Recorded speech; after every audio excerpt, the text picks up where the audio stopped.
بڑی اچھی تجاویز آتی ہیں، بہت سارے لوگ اس پہ بہت ہوم ورک کرتے ہیں، اسپیشلی یہاں پہ میں دیکھتا ہوں مبین جٹ صاحب ہیں، اویس حیدر جھکڑ صاحب ہیں، ان کے ساتھ اسامہ گیاس میلا صاحب ہیں، بہت محنت کر کے آتے ہیں، پڑھ کے آتے ہیں، اور فائنانس بھی ان کی چیزوں کو نوٹ کرتا ہے کیونکہ صاحب تجاویز ہوتی ہیں، سیکٹورل ایشوز پہ وہ بات کرتے ہیں۔ مگر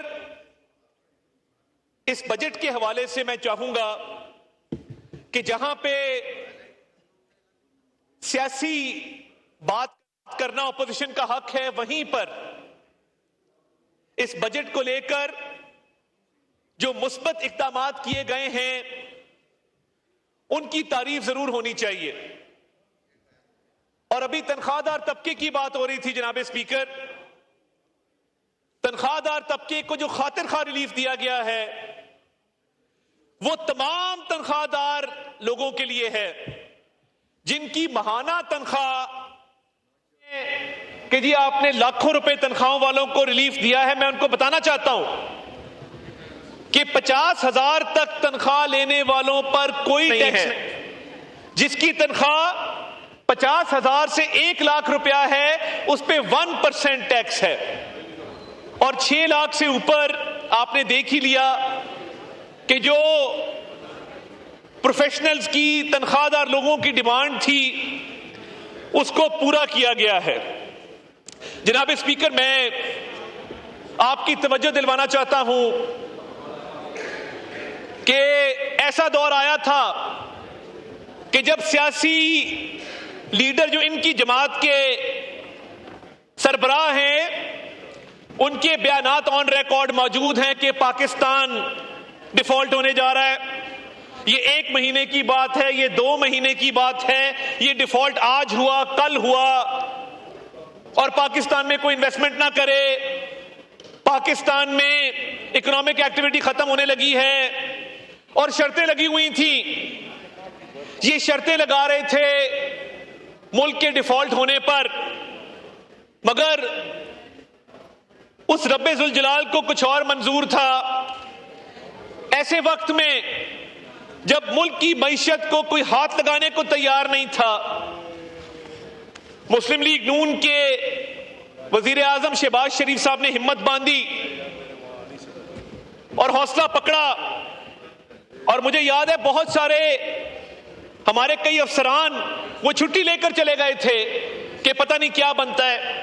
ایسے وقت میں نہ صرف حکومت کو سنبھالا، معیشت کو سنبھالا دیا، ریاست کی بقا کے لیے اپنی سیاست قربان کی میاں شہباز شریف نے۔ اور یہ سیاست یہی رہ جانی ہے۔ تاریخ اس قدم کو یاد رکھے گی جب وزیر اعظم شہباز شریف نے یہ نعرہ لگایا کہ میں ریاست کو بچاؤں گا، مجھے سیاست کی پرواہ نہیں ہے۔ اور یہ وہ وقت تھا جب پیرس کے اندر ایک میٹنگ ہوئی اور IMF کے ساتھ معاملات طے پائے۔ وہ اگر میٹنگ نہ ہوتی، شہباز شریف صاحب ایفرٹ نہ کرتے اور IMF کے پروگرام میں ہم نہ جاتے تو آج جو خوشحالی آئی ہے یہ ممکن نہ ہو پاتی۔ آج اگر آپ اس دور سے کمپیئر کریں، یہ ذکر کرنا بہت ضروری ہے کہ حالات تھے کیا۔ پاکستان کے اندر ایکسچینج ریٹ اس طرح فلکچویٹ ہوتا تھا جیسے پنکھا چلتا ہے۔ صبح ڈالر کا ریٹ اور تھا، دوپہر اور تھا، شام اور تھا۔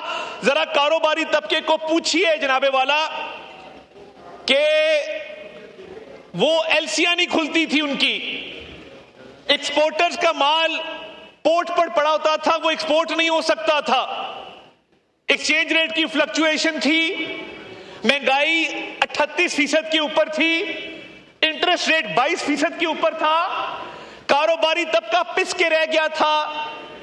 کاش اس وقت آپ نے مساق معیشت کی بات مانی ہوتی جب شہباز شریف صاحب نے اسی ہاؤس میں کھڑے ہو کے کہا تھا کہ میں اپوزیشن میں ہوں، میری پوری جماعت جیلوں کے اندر ہے، ہم مقدمات بھگت رہے ہیں، مگر میں پھر بھی پاکستان کی خاطر کھڑے ہو کے کہتا ہوں کہ آؤ مساق معیشت کریں، اس ملک کی عوام کو بچائیں۔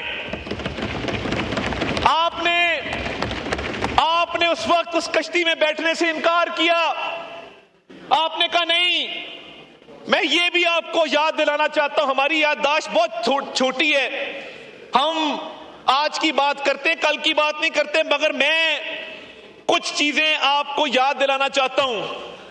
یہ وہ حساب ہے کہ سورج پہ لگے دھبا قدرت کے کرشمے ہیں، بدھ ہم کو کہیں کافر اللہ کی مرضی ہے۔ ان لوگوں نے آئی ایم ایف کو لیٹر لکھے کہ پاکستان کو پروگرام نہ دیا جائے۔ ان کے وزرائے خزانہ نے اس وقت آئی ایم ایف کو جو لیٹر لکھے، میں وہ بھی یاد دلانا چاہتا ہوں کہ جب آپ نے آئی ایم ایف کو لیٹر لکھے تو آپ چاہتے تھے کہ یہ ملک ڈیفالٹ کرے۔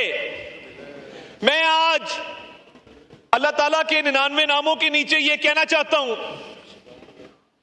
کہ اگر انہوں نے کوئی اچھا کام کیا اکانومی کے لیے، ہم اس کی تعریف کریں گے، مگر ہمیں یہ گوارا نہیں ہے کہ ہم اپنی سیاست کی خاطر پاکستان کے خلاف سازش کریں، جس طرح انہوں نے اپنے دور میں آئی ایم ایف کو لیٹر لکھ کے کی تھی۔ اور نہ صرف اس پر بیانیہ بنایا گیا، پوری کیمپین چلائی گئی۔ آئی ایم ایف کو خطوط جو لکھے گئے تھے وہ ریکارڈ کا حصہ ہیں، تاریخ میں ہمیشہ وہ یاد رکھا جائے گا۔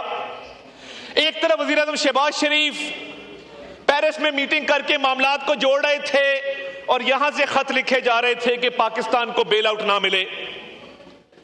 جناب والا، یہ جو معاشی استحکام حاصل ہوا ہے، بہت سارے لوگوں نے اس پر ایفرٹ کی ہے، اور میں سمجھتا ہوں کہ اداروں کا اس میں بہت ایفرٹ ہے، ان کی بہت کاوش ہے، اور یہ جس طرح وزیر اعظم کہتے ہوتے ہیں، یہ ایک ٹیم ورک ہے جس کے اندر فیلڈ مارشل سید عاصم منیر ان کی ٹیم کا بھی بھرپور حصہ ہے کہ جس طریقے سے ایک سٹیبلٹی ملک کے اندر آئی ہے۔ جناب والا، اگر میں میکرو اکنامک سٹیبلٹی کی بات کروں تو یہ فگر جھٹلائے نہیں جا سکتے۔ جی ڈی پی گروتھ جب یہ چھوڑ کے گئے تو -0.2% کے اوپر تھی، آج 3.7% کے اوپر ہے۔ جناب والا، اگر آپ پر کیپٹا انکم کی بات کریں تو پچھلے سال سے کمپیئر کر لیں تو وہ $1,751 تھی، اب وہ $1,901۔ یہاں سے یہ جی ڈی پی زیادہ بتا رہے ہیں، میں ان کی توجہ اس طرف بھی مبذول کرانا چاہتا ہوں۔ اکانومی کی مجھے پوری سمجھ ہے، آپ نے جو کووڈ میں بیس لائن نیچے کی تھی اس کا بھی ذکر کر لیں، جس کی وجہ سے آپ کی اکنامک گروتھ بڑی تھی۔ تو یہ بیس لائن کو ہم نے نہیں چھیڑا، بیس لائن آپ نے لوور کر کے اپنی گروتھ زیادہ دکھائی تھی، ہم نے یہ کام نہیں کیا ہے۔ جناب والا، اس کے علاوہ انفلیشن کا اگر ذکر کریں، مہنگائی کی شرح اگر یہ سنبھالا اکانومی کو نہ دیا ہوتا اور دن رات ایفرٹ نہ کی ہوتی میاں شہباز شریف صاحب نے، ان کی ٹیم نے، تو کیا یہ سنگل ڈیجٹ کے اندر آ سکتی تھی؟ کیا مہنگائی جو 38% کے اوپر تھی اگر وہیں رہتی تو آج ملک میں کیا حالات ہوتے؟ انٹرسٹ ریٹ اگر رہتا 22% کے اوپر ہی اور 11% کے اوپر نہ آتا تو ملک کے اندر کیا حالات ہوتے؟ اور جناب والا، جو فورن ایکسچینج ریزروز ہیں، آج اگر آپ فورن ایکسچینج ریزروز کو دیکھیں تو ہمارے پاس 3.25 مہینے کا امپورٹ کور موجود ہے، اور ریمیٹنسز جو ہیں انہوں نے تمام پچھلے ریکارڈ توڑے ہیں۔ جو فورن ایکسچینج ریزروز ہیں آج $17.2 بلین پہ کھڑے ہیں، جب یہ چھوڑ کے گئے تھے تو یہ $9 بلین کے اوپر کھڑے تھے۔ جناب والا، ریمیٹنسز آج $33.9 ارب کے اوپر ہیں، ایئر آن ایئر 9% کا انکریز ہے، جو کہ ہائیسٹ ایور انکریز جو ریکارڈ ہوا ہے۔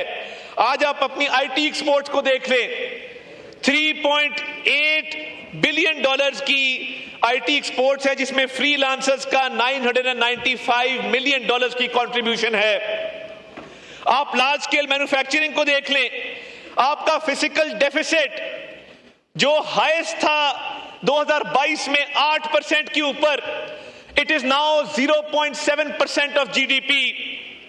جناب والا، یہ جو overall macroeconomic stability آئی ہے، یہ اوور نائٹ نہیں آئی۔ جب ڈیفالٹ کے دہانے پہ تھے تب تو یہاں سے خوشیاں منائی جا رہی تھیں، امید کی جا رہی تھی، ان کا لیڈر اور ان کے تمام لوگ یہ امید کر رہے تھے کہ آج ڈیفالٹ ہوا، کل ہوا۔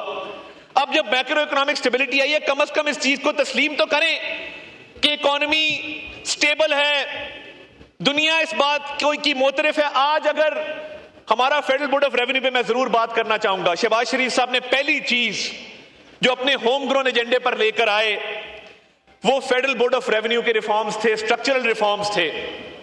ایف پی آر کے ریفارمز میں میں آج اس ہاؤس میں چیلنج کرتا ہوں, آپ آج کسی کسٹمز کے افسر کی سفارش کریں, کسی انکم ٹیکس کے افسر کی سفارش کریں, کیونکہ وہاں پہ ایک سفارش کلچر تھا. آج آپ سفارش کریں گے شام تک وہ بندہ سسپینڈ ہو جائے گا, کیونکہ ریٹنگ کی گئی ہے, رپورٹس مرتب کی گئی ہیں, ٹرانسپیرنٹ پوسٹنگ ٹرانسفر کا سسٹم ان پلیس کیا گیا ہے کہ سفارشی افسر وہاں پر نہیں لگیں گے. اس کے علاوہ اربوں روپے لٹیگیشن کے اندر تھے. ہوتا کیا تھا, اربوں روپے کا ٹیکس ہے, وکیل ایف بی آر کا ملا ہوا ہے جس نے ٹیکس دینا ہے اس کے ساتھ, اور ملی بھگت سے سٹے آرڈر لیے جا رہے ہیں, تاریخ پہ تاریخ لی جا رہی ہے. شہباز شریف صاحب نے ٹرائیبیونل بنائے میرٹ کے اوپر.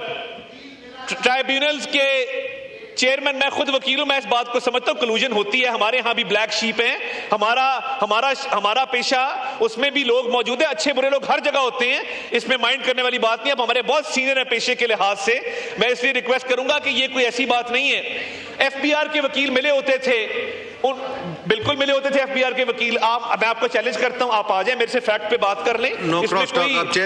ایف بی آر کے وکیل ملے ہوتے تھے جنہوں نے ٹیکس دینا, ان کے ساتھ اربوں روپے کی کلوژن تھی. اب ٹرائیبیونل بنائے گئے ہیں, ان کے چیئرمین میرٹ پہ اپوائنٹ ہوئے ہیں, وکیلوں کو میرٹ پہ لیا گیا ہے اور اربوں روپیہ ریکور کیا گیا. اور اس کے ساتھ ساتھ چند انڈسٹریز جن کا ونڈ فال ٹیکس تھا, جس میں شوگر ہے, ٹوبیکو ہے, سیمنٹ ہے, بیوریجز ہیں, ان انڈسٹریز کو کوئی پوچھتا ہی نہیں تھا کہ جتنا مرضی منافع کماؤ. مشتاق صاحب, صرف شوگر انڈسٹری سے 60 ارب روپیہ ریکور کیا گیا ہے ٹیکس کی مد میں. یہ جو گنجائش پیدا کی گئی ہے تنخواہ دار طبقے کے لیے, محروم طبقات کے لیے, یہ جو شہباز شریف صاحب کی اسپیشل ایفرٹ تھی جس کے ذریعے ان انڈسٹریز میں ٹیکنالوجی بیس مانیٹرنگ سسٹم لگائے گئے, مانیٹرنگ کو ایفیکٹو کیا گیا, ایماندار لوگ لگائے گئے, 60 ارب روپیہ صرف شوگر انڈسٹری سے ریکور ہوا ہے. اس کے علاوہ پچھلے سال جو شہباز شریف صاحب کی ڈائریکٹ سپرویژن میں پوری فائنانس کی ٹیم, ایف بی آر کی ٹیم نے محنت کی, اورنگزیب صاحب ان کی پوری ٹیم اس میں بہت ایکٹیو رہی, چیئرمین ایف بی آر بڑے ایکٹیو رہے. انفورسمنٹ میجرز کی مد میں 800 ارب روپیہ کلیکٹ کیا گیا ہے, جس سے یہ گنجائش پیدا ہوئی ہے.